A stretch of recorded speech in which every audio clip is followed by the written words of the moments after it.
And good morning and welcome to the Windy Fire morning update for October 6th. My name's Ernie Villa. I'm the Planning Ops Trainee here with California Interagency Team 5. The fire is currently 97,459 acres.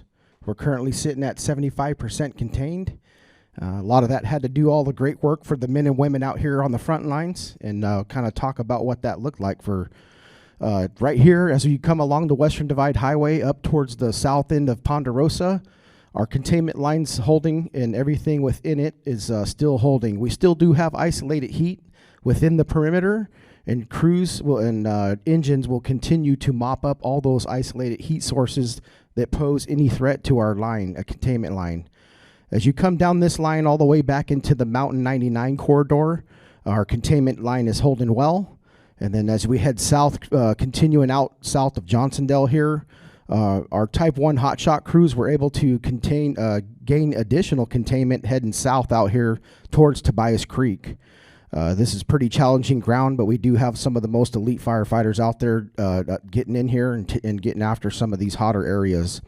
There will be few areas in here that are inaccessible, and they'll continue to utilize the helicopters and aircraft in here to target those areas of concern.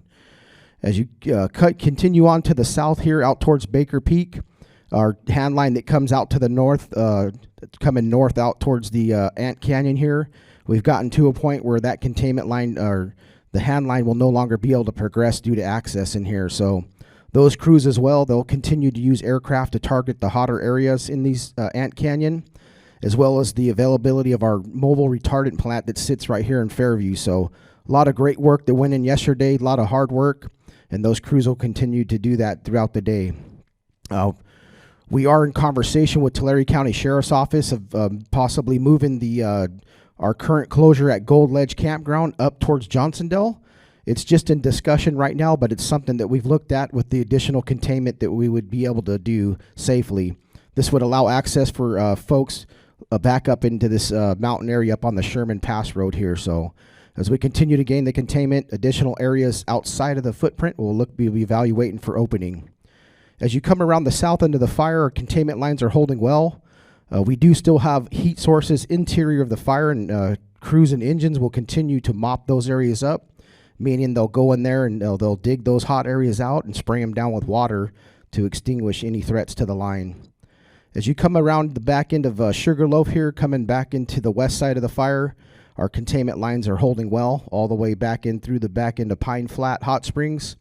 And as you come back in here across Mountain 50, the containment's holding real well. As we jump across the Mountain 50 road here on this direct line that came in, we still do have some heat sources in this larger footprint of the fire here coming out towards Lone Pine Mountain.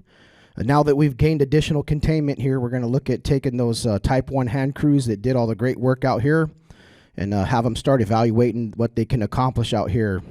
A combination of maybe some firing operations, bringing the fire down to more favorable fuel type and terrain features, and we'll have them in here kind of evaluating that over the next few days. Out here in the west end of the fire here out by Lone Pine Mountain, we did gain some additional growth. So if you're kind of asking where the additional acreage came from in the fire, it's due to the firing operation that we did coming back in the fire slowly south or west out towards the containment features, which included road systems, dozer lines out here, and then hand lines towards the bottom. So that firing operation was successful. We continue to back the fire down. There are some unburnt islands in the side of the fire here that'll continue to clean themselves up, and everything's looking real well. We do expect to see some additional containment out here as the firefighters continue to mop up and secure the edge along that perimeter. Coming back in on the direct hand line here, we'll continue to mop up and secure. Coming all the way back into the 212 road here, and we'll continue to mop all that up as well. Coming up the dozer line that comes off the 212 road back into the 2 1/4 road, crews and engines will continue to mop up and secure to strengthen the containment lines. As you come back into the Coy Flat road, coming back in towards Coy Flat, we still have this section of open fire. It's inside of our primary line. It's slowly backing its way towards the dozer line in there that's adjacent to the Castle Burn Scar. We did fly it with an infrared helicopter. They were able to see that it is no threat to jumping outside of the containment line.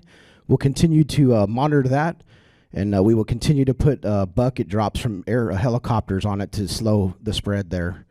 As you come across the top here, this will be monitored by aircraft throughout the day.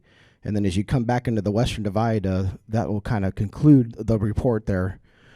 This will be my last report, so I do want to say thank you for all the positive feedback and support. And from Team 5, we just want to say thank you.